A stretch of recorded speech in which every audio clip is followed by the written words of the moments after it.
Day in the land of grills. Welcome back, folks. Notice anything different? Yeah, front wheels. Promise you, folks, I would do this on the Weber Searwood. Put some locking casters. Tell you what, looks like it belongs. Like that's the way it should come from Weber, right? Want to see how I did it? Keep on watching. Let's get started. All right, let's start the mod. Now we started first by cleaning out the grill, taking all the innards out. I did dump the pellets. I didn't vacuum all the pellets out. I left some of the pellets in there, but everything's out of there. And here's the wheel that we decided to use. And you know, it's 4-inch, nice locking mechanism on it. There's a lot of different ways you can go, but this had the closest height from here to here that would fit underneath there without doing anything to that wheel. So that's why I chose that. Also the black played a big part into it. I wanted it to be black so it looked like it belonged on the Weber. Let me show you where I got it. All right, here it is on Amazon. Now I got the 4-pack. I think you can get 2, but I decided not to because I can always use these. And 2,000 pound working load limit, that is more than what we need for the old Searwood here. I'll leave this link down below if you're interested. All right, so I got some foam, some cardboard down, and I am tipping it on its side very carefully. I used my feet so everything wouldn't roll out there on either side of that, and just tipped it up. With all the innards out, the grill is relatively light. You just got to be careful when doing this part. And remember, you're most likely, if you're going to do this, chances are you're voiding the warranty. While we're underneath here, you can see that's the firebox right there. And I don't know what that is. That's paint. It's coming off there, kind of getting rusty down there too. I thought that was stainless steel. Oh, maybe I'm wrong. And if you're wondering, that down there, that's the fan, and that hole there, that's your pellet dump. All right, so I just want to take you through the thought process here. So the thought process is to cut this off right here. You got that gap down there, and we're just going to connect the dots, cut that off. We can touch up the paint on the bare metal there. That's fine. And then our wheel would fit right up in there. Now, you see the problem? That hits right there. Now, there are different types of wheels you can get that have a single post, threaded post that goes through there that you could kind of adjust using 2 nuts. If you wanted to go that route, you could, but I want to get a little bit more bearing, surface bearing with this, and I'm going to be adding a piece of some 1/4-inch thick stock to the bottom here in this groove to make up that space to get our wheel out there. So there is going to be a little work involved, but you know what? That's what we're here to do. Let's make it work. All right, I use the scribe in there so you can cut. Now you can use whatever you want. You can see I've got the first one out of there, and I did use a cutting wheel on the right angle grinder. I don't know what happened to the guard. Gosh darn it. I'm supposed to be using one of those. But you can use a Sawzall too. But this happened to work the best.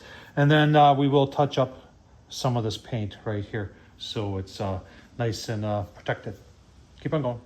All right, now that we got them both out of there, we can get a little bit better look-see at what we want to do here. And this is kind of what we want to do. It's too bad that this thing is, and I know why they stiffen that up like that. It's just to get to stiffen it up. But, you know,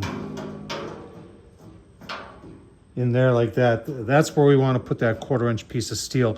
And that'll spread the load out even further and just make me sleep a little bit better at night. All right, got the 2 plates cut.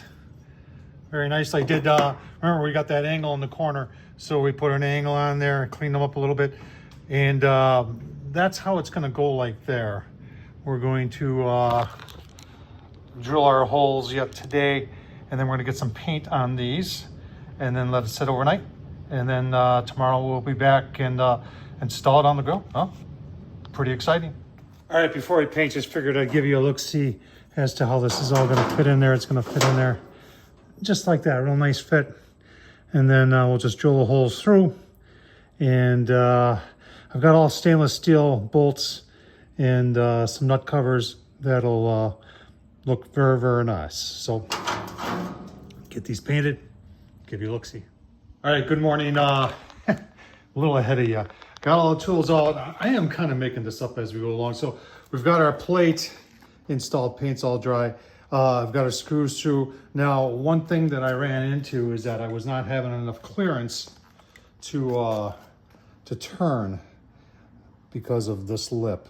So I put a nut on the bottom there, and now everything clears and clears real nice. So I'm gonna be using that nut as a spacer, putting this on, and then with lock washers and nuts securing it down, and that should work. All right, there it is, all installed, nice clearance. I think it's gonna work all right. A lot of goofing around here to make this work, but want to get it right the first time, and you can do it however you want. Let's get the other one done. Should be easier now that I know what I'm doing. All right, got them all on. Everything turns out great here. The goal here was to get the bottom here to be the same distance from this as the bottom wheel, and the bottom wheel is about 4.5 inches. You can see that right there. And then we got this one right here, also at 4.5 inches. That was the goal. That's why I use these.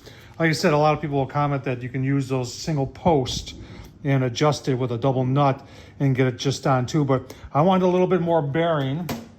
As you can see, I've got the 1/4 inch plates underneath it with the nut spacer, and then the whole thing itself, all stainless steel, should last forever. Let's flip it back up, and I gotta do a little cleanup here, give you a final look-see at the final product. Right, I should show you the paint that I use. I just had this laying around. This is Ultra Cover Rust-Oleum paint and primer. And then the real star when it comes to doing some of this stuff is I keep some of these paint sticks, these Sharpie paint sticks, and it's oil-based, and that's what I use to do all the touch-up underneath, and then the drill holes. That works really, really nice. All right, there it is. Goes around and around. That's what we were looking for right there. Locks in place real nice.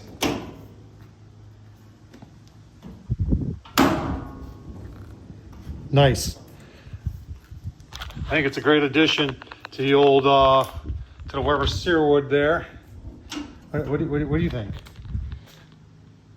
I think it turned out pretty cool. Tom Horseman at YouTube, thumbs up, leave a comment. Hey, if you want to support the nonsense here, put a lot of time and effort in this and money, super thanks down below if you want to support the channel. Thanks for watching, folks.